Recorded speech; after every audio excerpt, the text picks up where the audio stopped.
So Charles III was another king of Frankland, and he was pretty lame.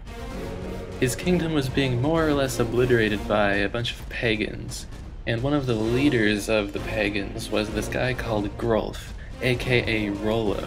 So everyone in Frankland was like, hey Charles, we have to do something about all the pagans totally being all up in our grill and stuff, and Charles was like, okay, I guess, yeah, we should probably do something about that. So Charles said to Rollo, hey, do you want the province of Flanders? It's pretty sweet.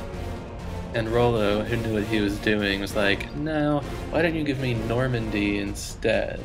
So Charles gave Normandy to Rollo, and they had this big fancy ceremony where Rollo was basically supposed to kiss Charles's ass, and he didn't want to do that, so he sent one of his men to go do that for him, and for some reason that I'm not exactly clear on, this man decided to pick up King Charles's foot, and that caused King Charles to fall over backwards.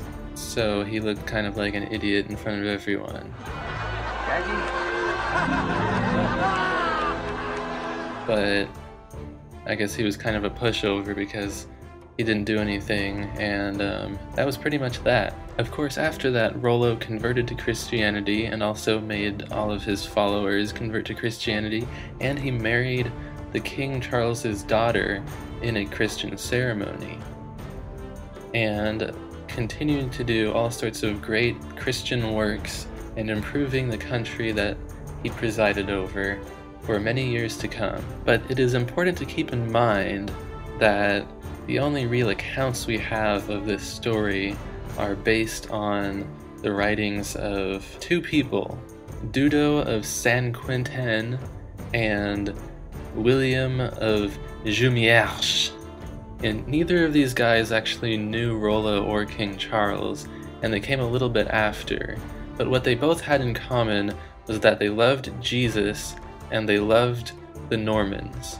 So, any story about a Norman who loves Jesus is pretty awesome to them, so that might have a little bit of an effect on how the story turned out. That's all for today, folks, and don't forget to tune in next week for more Shouting into the Abyss. Ha ha ha. And always remember to subscribe.